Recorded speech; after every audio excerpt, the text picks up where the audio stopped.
नमस्कार दोस्तों। अगर आप चाहते हैं कि दुनिया की सबसे स्वादिष्ट चीज़ का सेवन आपकी जीवा करे तो आपको प्रकृति भक्त बनना पड़ेगा। प्रकृति प्रेम अपने दिल के अंदर सजाना पड़ेगा। अगर आप चाहते हैं कि आपके कान दुनिया का सबसे मनमोहक, सबसे मधुर, सबसे कर्णप्रिय संगीत सुने तो उसके लिए भी आपको प्रकृति भक्त बनना पड़ेगा। अगर आप चाहते हैं कि आपकी आँखें दुनिया के सबसे खूबसूरत नज़ारे का नज़ारा करें, आपकी आँखें दुनिया के सबसे चमत्कारी चीज़ को देख पाएँ इस धरती की, तो भी आपको प्रकृति भक्त बनना पड़ेगा, प्रकृति प्रेम से जुड़ना पड़ेगा।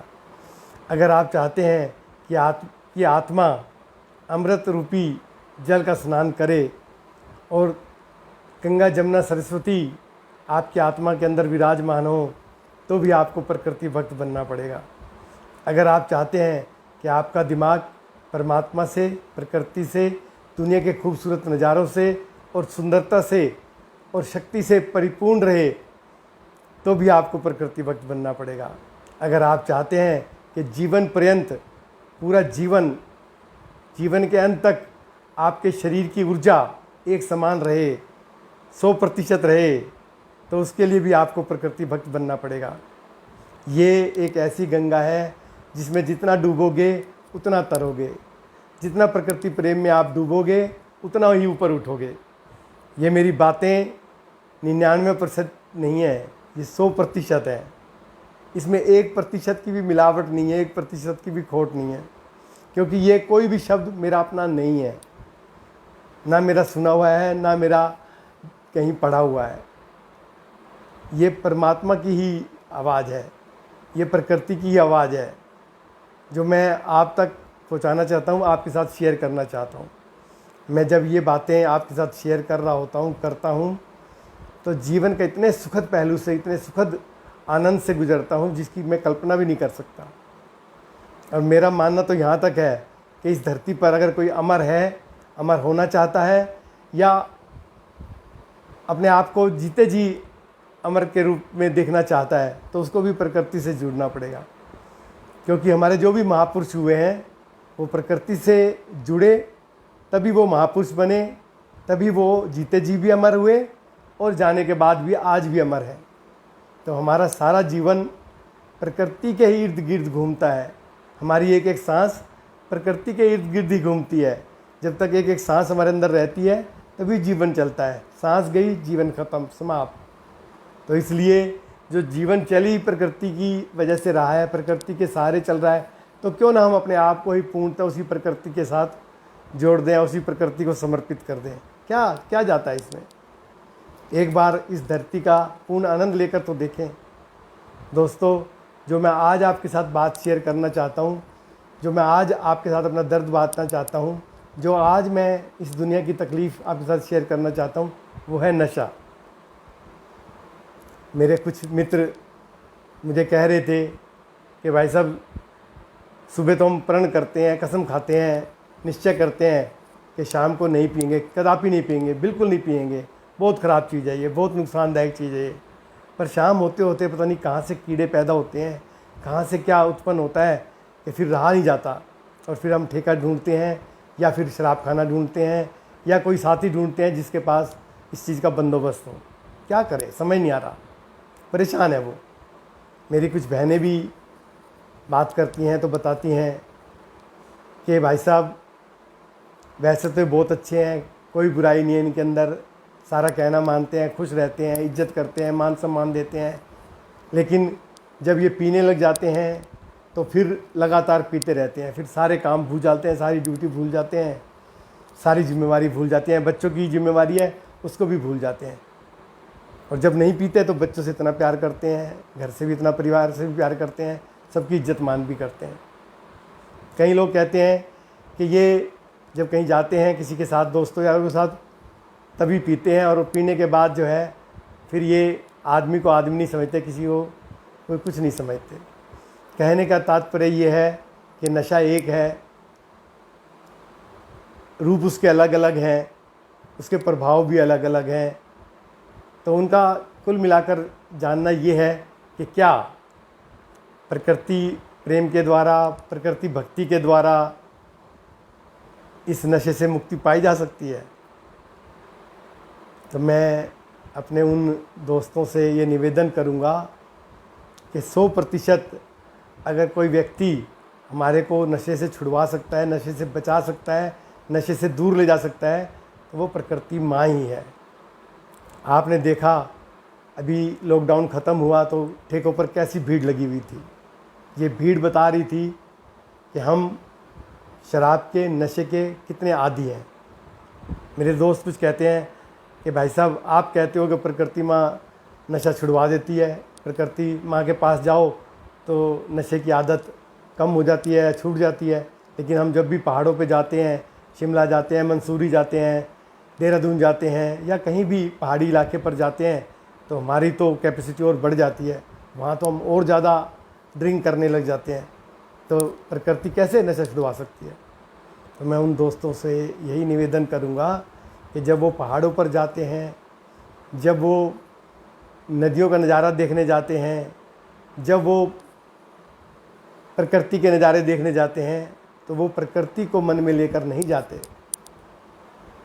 वो अपनी ऐश प्रस्ती को, अपने आनंद को, अपनी खुशियों को और अपनी सामाजिकता को, अपने स्टेटस को, या जो उनके पास पैसा है उस पैसे का जो वो इस्तेमाल कर सकते हैं बेस्ट से बेस्ट अपने शरीर के लिए, वो करने जाते हैं। अगर वो प्रकृति का आनंद लेने जाएंगे ना जिस दिन, उस दिन फिर वो शराब साथ लेकर नहीं जाएंगे। फिर उस दिन एक पैंट कमीज या एक दो कपड़ों में ही वो निकलेंगे और प्रकृति का जी भरकर आनंद लेकर आएंगे और खुश होकर आएंगे। कहने का तात्पर्य यह है कि कोई भी नशा प्रकृति प्रदत्त नहीं है, प्रकृति का दिया हुआ नहीं है। चाहे वो सिगरेट हो, चाहे वो शराब हो, चाहे वो तंबाकू हो, चाहे वो पान हो, चाहे वो अफीम हो, चाहे वो गांजा हो।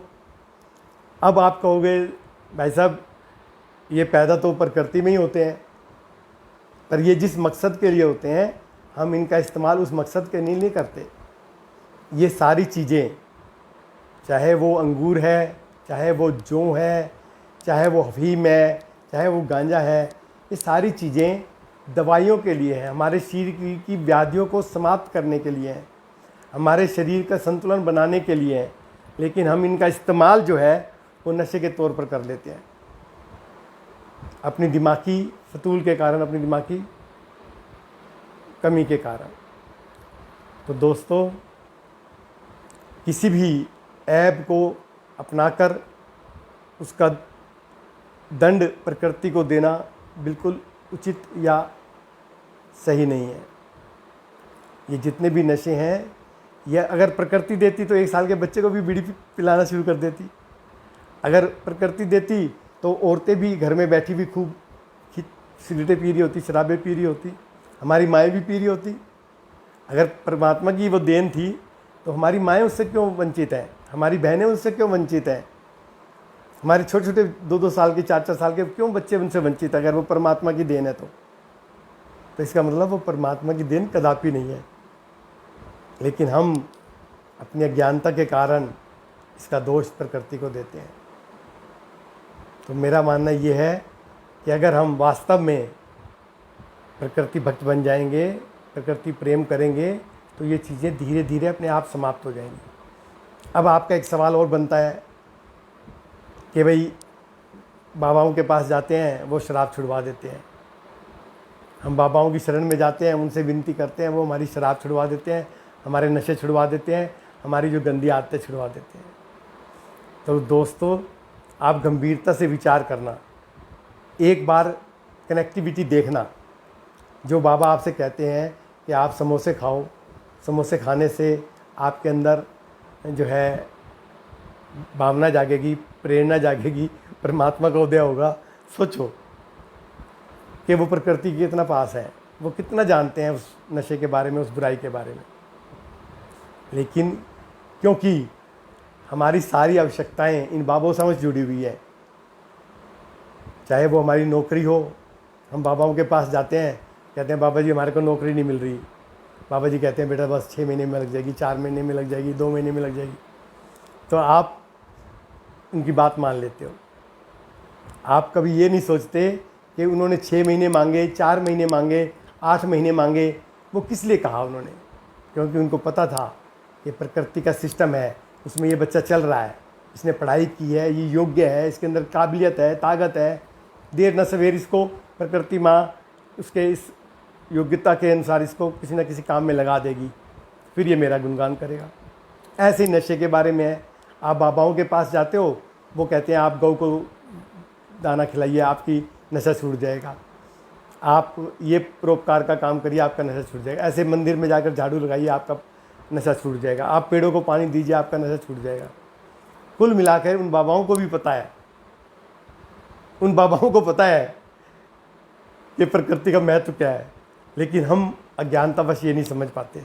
हम उन बाबाओं को ही महत्व दे देते हैं, उन बाबाओं को ही सर्वोपरि मान लेते हैं, उन्हीं को ईश्वर मान लेते हैं, उन्हीं को ईश्वर का दूत मान लेते हैं, जबकि वो हमारे को सही रास्ते से भटकाने वाले हैं। अगर मैं आपको एक बात भी आपकी योग्यता या आपकी कामयाबी या आपकी ताकत के अनुरूप नहीं बताता, तो इसका मतलब मैं आपका शोषण करता हूँ। चाहे वो शोषण किसी भी तरीके से हो, मानसिक हो, शारीरिक हो, आर्थिक हो, कोई भी हो। तो ये बाबा लोग, पाखंडी लोग, सारे बाबाओं की बात नहीं कर रहा हूँ मैं, कुछ बाबा ऐसे हैं जो पहले आपको अपने साथ जोड़ते हैं कि परमात्मा से मिलवाएंगे, फिर परमात्मा को बीच में से हटाकर खुद जुड़ जाते हैं, फिर वो आपसे अपनी मनोकामनाएं पूरी करवाते हैं। कुल मिलाकर खेल सारा प्रकृति का है। चाहे वो कोई बाबा खेले, चाहे कोई शराबी खेले, चाहे कोई ज्ञानी खेले, चाहे कोई वैज्ञानिक खेले, खेल जो भी चल रहा है इस धरती पर वो प्रकृति का है। बस मनुष्य चाहे तो उस खेल को सुंदर बना सकता है। हम चाहें तो खेल की जो पवित्रता है, खेल की जो मासूमियत है, खेल का जो सुंदरपन है, उसको आगे उजागर कर सकते हैं। चाहे तो उसको हम लड़ाई झगड़े का, एक दूसरे को नीचा दिखाने का, मारने कूटने का कोई भी विषय बना सकते हैं। तो मेरे दोस्तों, मेरे भाइयों, मेरे बहनों, ये नशा दुनिया का सबसे घातक हथियार है। ये मनुष्य को मनुष्यता से, मनुष्य को परिवार से, अपने बच्चों से, अपने रुतबे से, अपने समाज से, अपने देश से अलग करता है और प्रकृति से भी अलग करता है। और मेरा मानना ये है कि जो भी लोग इस नशे की तरफ बढ़ते हैं, नशे की तरफ जाते हैं, धीरे धीरे वो प्रकृति से कटते जाते हैं। फिर वो प्रकृति से कटने के बाद फिर वो समाज से भी कटना शुरू कर देते हैं। धीरे धीरे वो समाज से भी, फिर उनका बस एक ही हथियार रह जाता है, नशा। फिर वो उसके इतने आदी बन जाते हैं कि उससे अपने शरीर का भी अंत कर लेते हैं, या शरीर को भी ख़राब कर लेते हैं, या शरीर को भी जीरो कर लेते हैं। दोस्तों, इस दुनिया पर, इस दुनिया में सबसे कीमती कोई चीज़ है तो वो हमारा शरीर है। शरीर से बढ़कर कोई नहीं है। और ये शरीर की उपयोगिता प्रकृति भक्त बनने पर ही है, प्रकृति के साथ जुड़ने पर ही है, उससे अलग होने पर नहीं है। बहुत से वैज्ञानिक अपने आप को ज्ञाता समझकर प्रकृति से दूर हो जाते हैं, तो उनका भी अंत में जो जीवन होता है वो निराशा से या परेशानियों से या दुखों से ही गुजरता है। तो मैं आप सबसे यही निवेदन करूँगा कि आप वैज्ञानिक बन जाओ, डॉक्टर बन जाओ, इंजीनियर बन जाओ। आपके बच्चे डॉक्टर बने, इंजीनियर बने, प्रोफेसर बने, कुछ भी बने, लेकिन वो प्रकृति से पूर्णतः जुड़े रहें, तभी वो आपको मान सम्मान दे पाएंगे, तभी वो आपका मान सम्मान कर पाएंगे, तभी वो आपको समाज के अंदर एक रुतबा, एक इज्जत दे पाएंगे। नहीं तो देर सवेर वो किसी न किसी भ्रांति में, किसी न किसी बुराई में, किसी न किसी नशे में फंसेंगे, और डॉक्टर होने के बाद भी जो एक रिगार्ड, जो एक इज्जत, जो एक मान सम्मान आपको चाहिए, जो मनुष्य की सबसे बड़ी ज़रूरत है, एक बाप की सबसे बड़ी ज़रूरत है, वो आपको नहीं नसीब होगी। तो हम प्रकृति की ओर कदम बढ़ाएं, प्रकृति की ओर चलें, प्रकृति से जुड़ें। यही हमारे जीवन का सबसे आधार और सबसे महत्वपूर्ण कार्य है। तो आप सब मेरे साथ मेरे इस विषयों पर जुड़ते हैं, मेरी बात को सुनते हैं, ये मेरे लिए बहुत ही हर्ष की बात है, मेरे लिए बहुत ही खुशी की बात है। मैं तहे दिल से आपका बहुत बड़ा शुक्रगुज़ार हूँ कि आप मेरी बातों को सुनते हैं और कुछ भाई उस पर अमल करने की कोशिश करते हैं। ये एक प्रक्रिया है निरंतर चलने वाली। ये रोज़ पढ़ने वाला पाठ है। प्रकृति कोई ऐसा नहीं है कि एक दिन पढ़ लो तो काम चल जाएगा, नहीं। ये लगातार रोज़ाना पढ़ने वाला, रोज़ाना अध्ययन करने वाला, रोज़ाना स्मरण करने वाला काम है। आप परमात्मा से भी जुड़े रहें, परिवार से भी जुड़े रहें, समाज से भी जुड़े रहें, दुनिया के जितने भी पहलू हैं उन सब पहलुओं का आनंद लें, लेकिन अंदर से हम प्रकृति के साथ जुड़े रहें, परमात्मा के साथ जुड़े रहें। आपने देखा होगा जितने भी हमारे ऋषि मुनि हुए हैं, देवी देवता हुए हैं, साधु संत हुए हैं, वो भी हमारी तरह मनुष्य के रूप में ही रहे हैं, और वो भी इसी धरती पर रहे हैं, और वो भी इसी धरती के सारे कार्यकलाप करते रहे हैं जो हम कर रहे हैं। अब एक जुलाहा थे और वो जुलाहा होने के बाद इतने बड़े संत बन गए। एक जूते गाँथने का काम करते थे और बिल्कुल अनपढ़ थे और वो इतने बड़े संत बन गए। एक वाल्मीकि भगवान जो पहले डाकू के रूप में थे, वो इतने बड़े ज्ञाता, इतने बड़े रामायण के रचयिता बन गए और परमात्मा कहलाए जाने लगे। गुरु नानक देव जी महाराज, उनकी भी जीवनी किसी से छुपी नहीं है। एक बिल्कुल साधारण परिवार में जन्मे, पले बड़े हुए, लेकिन वो प्रकृति के साथ जुड़े रहे और आज उनका दर्जा परमात्मा से कम नहीं, परमात्मा जैसा ही है। तो ये सब कैसे संभव हुआ कि वो समाज में रहकर, दुनिया में रहकर कैसे परमात्मा बन गए? सिर्फ वो ऊपर से समाज के साथ जुड़े हुए थे, राजनीतिज्ञों के साथ जुड़े हुए थे, सामाजिक कार्यकर्ताओं के साथ जुड़े हुए थे, धार्मिक लोगों के साथ जुड़े हुए थे, परिवार के साथ जुड़े हुए थे, अपने बच्चों के साथ जुड़े हुए थे, अपने रिश्ते नातों के साथ जुड़े हुए थे, लेकिन वो अंदर से सिर्फ परमात्मा से और प्रकृति से जुड़े हुए थे। तभी उन्होंने जीवन का पूर्ण आनंद लिया। स्वामी विवेकानंद जी बहुत ही छोटी सी उम्र में इस दुनिया को अलविदा कहकर चले गए। तो क्या आप उनके जीवन को पूर्ण जीवन नहीं समझते? क्या आप उनके जीवन को अमर जीवन नहीं समझते? क्या आप उनके जीवन को शानदार जीवन नहीं समझते? समझते हैं ना? क्यों? क्योंकि पूर्णता आयु के साथ नहीं आती, ज्ञान आयु के साथ नहीं आता, प्रकृति भक्ति आयु के साथ नहीं आती। ये भाव, ये अनुभूति जब चाहे इंसान अपने अंदर ला सकता है, जब चाहे। और जैसे ही आपके अंदर ये प्रवेश करेगी, जैसे ही आप इसको अपने मन के अंदर बिठाएंगे, जैसे आप प्रकृति के बारे में सोचना शुरू करेंगे, दिमाग की, शरीर की, आत्मा की जितनी व्याधियाँ हैं, जितने भी कष्ट हैं, वो अपने आप कम होने लग जाएंगे या ख़त्म होने लग जाएंगे। फिर आपका जीवन इस धरती के अनुकूल बन जाएगा, इस पृथ्वी के अनुकूल बन जाएगा, इस प्रकृति के अनुकूल बन जाएगा। देखो ना आप, बाकी सब जीव फिर मैं उन जीवों की चर्चा करता हूँ, फिर मैं उन जीवों को बीच में ले आता हूँ। शेर जीवन पर्यंत शिकार करता रहता है, रुकता नहीं है। जंगल का राजा बने रहने के लिए किसी भी और पशु पक्षी को वो जंगल में देखना पसंद नहीं करता, लेकिन उसकी लास्ट में क्या हालत होती है, क्या दुर्गति होती है।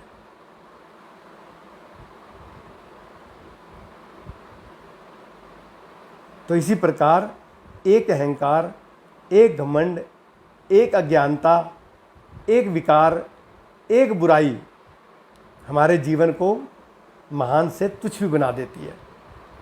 यही रावण के साथ हुआ, यही दुर्योधन के साथ हुआ, यही शेर के साथ होता है, और यही उन लोगों के साथ होता है जो अपने आप को प्रकृति से अलग या प्रकृति से बड़ा या प्रकृति से ज़्यादा समझ लेते हैं। अगर हम प्रकृति के साथ घुल मिलकर, प्रकृति का कहा मानकर, प्रकृतियों का नियमों का पालन कर कर, प्रकृति को आत्मसात कर कर चलेंगे, तो हमारा जीवन बहुत ही सुखद, बहुत ही सुंदर, बहुत ही प्रिय और बहुत ही शानदार बन जाएगा। फिर से एक बार आपने मेरी बातों को, मेरे शब्दों को, मेरी मन की तड़प को सुनने की, समझने की कोशिश की। इसके लिए मैं दिल की गहराइयों से आप सब भाइयों का, सभी दोस्तों का आभारी हूँ। बस मैं यही कहना चाहता हूँ कि अगर इन सब बातों को कहते समय कोई शब्द मेरे से ऐसा निकला हो मन मुख से जो आपको प्रिय ना लगा हो, तो मैं उसके लिए माफ़ी ज़रूर चाहता हूँ। मैं ये नहीं चाहता कि मेरी बातों से किसी एक भी व्यक्ति को कष्ट हो। मैं जानता हूँ मेरी बातें 100% ठीक तरीके से नहीं बयान की जा सकती, नहीं कर पाता मैं। मेरी इतनी योग्यता नहीं है कि अपने मैं भावों को 100% शुद्ध करके आपके सामने परोस सकूं।